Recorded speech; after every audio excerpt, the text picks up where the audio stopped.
من أول ما بيبتدي شهر أكتوبر ونعدي بالشتاء لغاية ما نوصل للربيع وتغيير الفصول وإحنا في دور برد لا ينتهي، حساسية وكحة وحاجات كتير.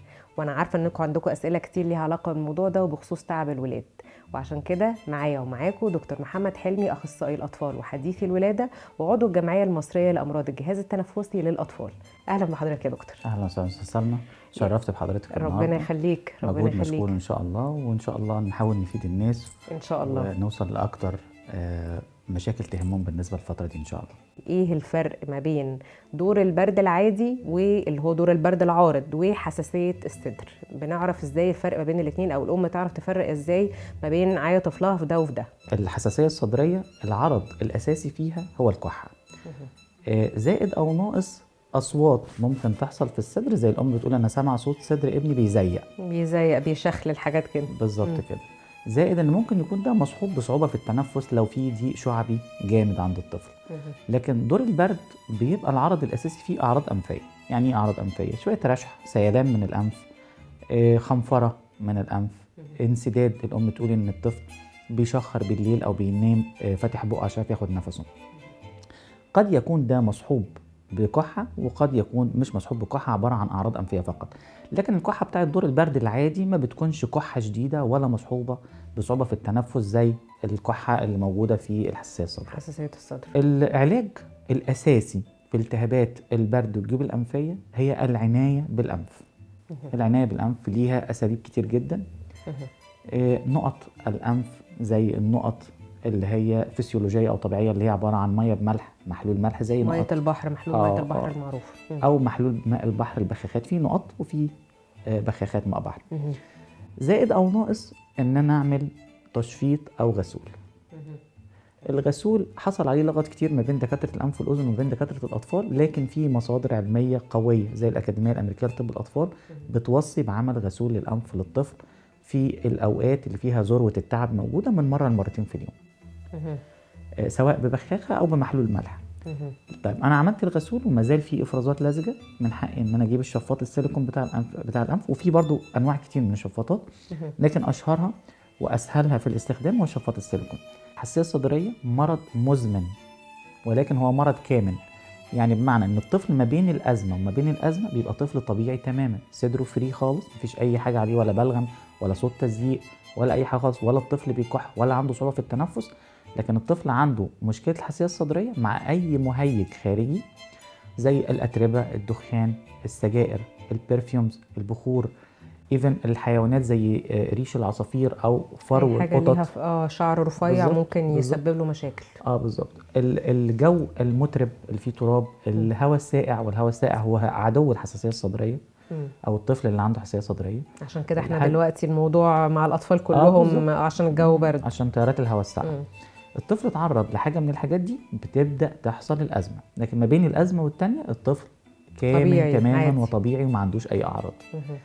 بيبدا يحصل مع الالتهاب الشعبي الناجم عن الحساسيه الصدريه شويه تغيرات في مجرى الهواء عند الطفل، زي ان بيحصل ضيق في العضلات المبطنه للشعب الهوائيه، فيحصل ضيق فيدي صوت الصفاره اللي احنا بنسمعه او التزييق اللي احنا بنسمعه في صدر الاطفال.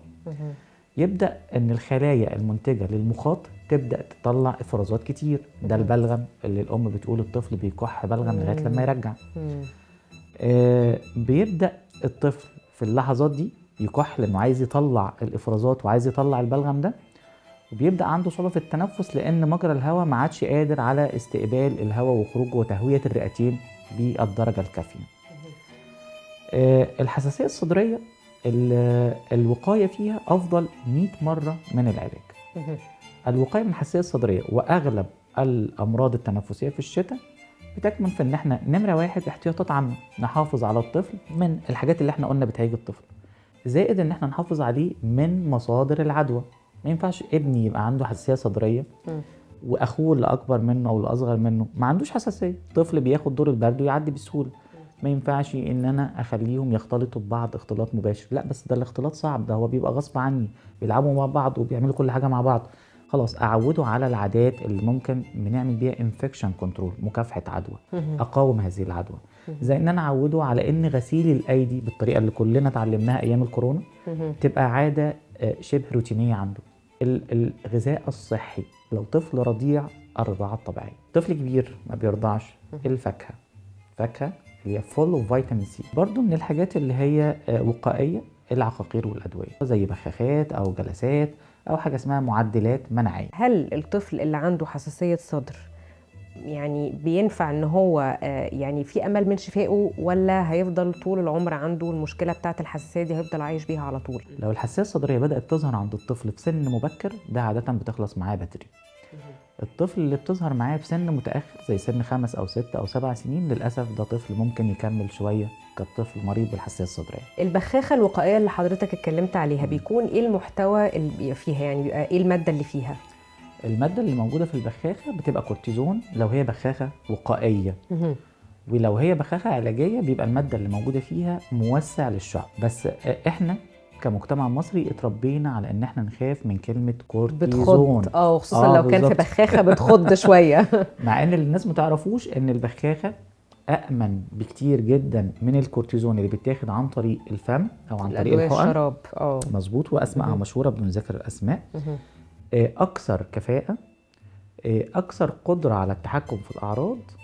أعراضها الجانبية ضعيفة جدا أو تكاد تكون غير مذكورة، لأن ده حاجة موضعية. البخاخة اللي هي الوقائية أو العلاجية، بخاخة الصدر عند الأطفال اللي هي تخص الحساسية الصدرية، يوصى بقوة استخدامها عن طريق جهاز السبيسر. جهاز السبيسر هو اسطوانة بنحط فيها البخاخة من أحد الطرفين، وبيكون من الطرف التاني ماسك سيليكون. وهنقول ليه ماسك سيليكون، مش زي الماسك بتاع مش زي الماسك بتاع جهاز النبولايزر العادي بلاستيك، لا ده بيبقى سيليكون، لأن وظيفته إن يعمل حبكة جيدة على وجه الجلد، على وجه الطفل وعلى الجلد. طب ليه بنستخدمها في السبيسر مش بنستخدمها مباشرة زي الكبار كده؟ لأن الطفل الصغير أنا عشان استخدمها مباشرة في الفم يجب أن يتوفر شوية تكنيك معين. إيه التكنيك ده؟ الطفل لازم يطلع نفسه للآخر خالص. تمام. بعدين في نفس الوقت اللي أنا ببخ فيه لازم أكون في نفس اللحظة باخد النفس النفس صح في نفس الجزء من السنة. وده الطفل ما يقدرش، مش بيعرفوا يظبطوها، مش هيقدر يظبطها. زائد ان هو بعد ما ياخد النفس عن طريق الفم مباشره لازم يفضل كاتم نفسه شويه. طب تخيلي طفل 3 أو 4 أو 5 سنين طبعا تقول له اعمل كده، بيكزهيل او بيطلع النفس على طول. مهما حاولت الام تقنعني ان الطفل لا انا بظبطها معاه، انا لا بقول لها لا ده مش مظبوط، لازم يتاخد عن طريق سبيسر. السبيسر ميزته ان هو بيحوش الماده الفعاله في هذه الاسطوانه، والطفل بيكون لازق وشه في الماسك بشكل محبك وجيد، ويبدا ياخد حوالي من 6 ل 7 انفاس. مصل انفلونزا هل هو مفيد ولا لا؟ علشان خاطر في ناس كتير بتقول ان هو مفيد ولازم نديه للاطفال علشان خاطر تخفف من حده الدور البرد اللي بتجيلهم، وهل في امثال تانية لو هو مش مفيد حضرتك بتوصي بيها او بتنصح بيها؟ هو الامثال الوقائيه مفيدة طبعا، دي من احد الحاجات. لو احنا كنا استكملنا النقاط بتاعة الوقاية دي من احد اهم النقاط اللي بتقي الطفل بشكل كويس، لكن برضو بيصار عليها شائعات. انا اديت المصل بتاع الانفلونزا الشتاء اللي فات والطفل برضو بيجيله ادوار. يعني من اول سن قد ايه مثلا كده يا دكتور نقدر نقول ان هو ممكن يبقى تمام ان الطفل ياخد مصل انفلونزا؟ من 6 شهور. 6 شهور، من 6 شهور لاي عمر. لو واحد كبير في السن عنده 70-80 سنه عايز ياخده بيتاخد كل شتاء، وبيتاخد لو اول شتاء الطفل بياخده بيتاخد على شكل جرعتين، بين كل جرعه والتانيه شهر. بعد كده في كل شتاء بياخد جرعه واحده فقط، دي بتبقى كافيه.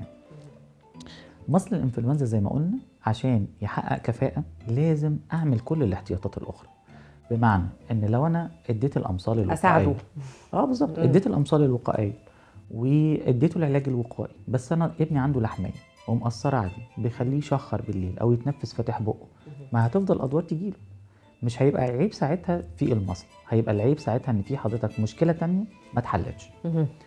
في امصال تانية بتتاخد للاطفال بتقيهم اكتر من الامراض الشتويه تحديدا. حاجه اسمها مصل مكورات رئويه، وده في منه اكتر من نوع. وطول ما عنده حساسيه صدريه واحنا ما عملناش الاحتياطات وما اديناش العلاج الوقائي هيجي له التهابات شعبيه. لازم لكن قصد المصل حضرتك ان يكون هيحميه. في تكامل ما بالظبط، بين بالظبط. الظروف المحيطه بالطفل والامصال اللي هي بياخدها. منظومه. ايه الفرق يا دكتور ما بين الجيوب الانفيه واللحميه؟ الجيوب الأنفية دي بتبقى التهاب في منطقة الجيوب الأنفية، والأنف بينجم عنه إن الأنف بتبدأ تفرز هما مخاط مكانهم كتير. فين بس في الوش عشان الناس تبقى متخيله الوجع لما الطفل يشتكي تبقى عارفه ان هو ده الجيوب الأنفية هي عبارة عن فجوات في عظام الوجه محيطة بمنطقة الأنف. فأنا عندي جيوب أنفية في الخدين هنا، عندي جيوب أنفية هنا، وعندي جيوب أنفية في المنطقة دي. تمام. ولذلك الطفل لما بيبقى عنده التهاب في الجيوب الأنفية، أحد أهم الأعراض إنه بيشتكي من صداع، بيحس بألم في الوش. لكن اعراضه بتصب مباشره في الانف من جوه، في منطقه الانف من جوه. تبدا هذه الجيوب الانفيه ليها غشاء مبطن فيه خلايا مفرزه للمخاط. لما تلتهب تبدا تفرز مخاط كتير، ويحصل سماكه او ثخانه في هذا الغشاء المبطن، فيحصل اعراض انسداد في الانف مع مخاط وافرازات كتير. دي التهابات الجيوب الانفيه. الالتهابات المتكرره من الجيوب الانفيه هي اللي بنسميها بين قوسين حساسيه الانف. تلاقي الام بتشتكي من دايما في انسداد، دايما في رشح، الطفل بيعطس كتير، بيخنفر، بيتنفس فاتح بقه او بيشخر بالليل. لكن اللحميه عاده ما بيصحبهاش افرازات او مخاط، بيصحبها العرض الاشهر انسداد.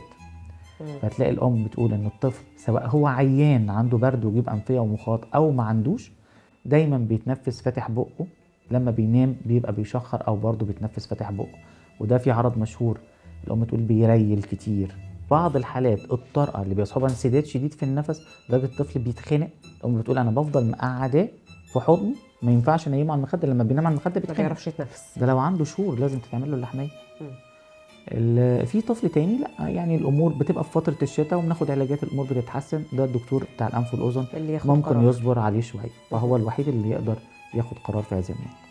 جلسات النيبولايزر في ناس كتير بتتخض منها وبتقول ان هم بيبقوا خايفين احسن الاطفال يتعودوا عليها ويفضل حاجه دي مكمله معانا لعمر طويل. فيعني حضرتك قول لنا بالظبط يعني ازاي نحاول بس نساعد الامهات انهم ما يتخضوش من حاجه زي كده، لانها في اطفال فعلا بجد بيبقوا محتاجينها وبيحتاجوها كمان اكتر من مره في اليوم.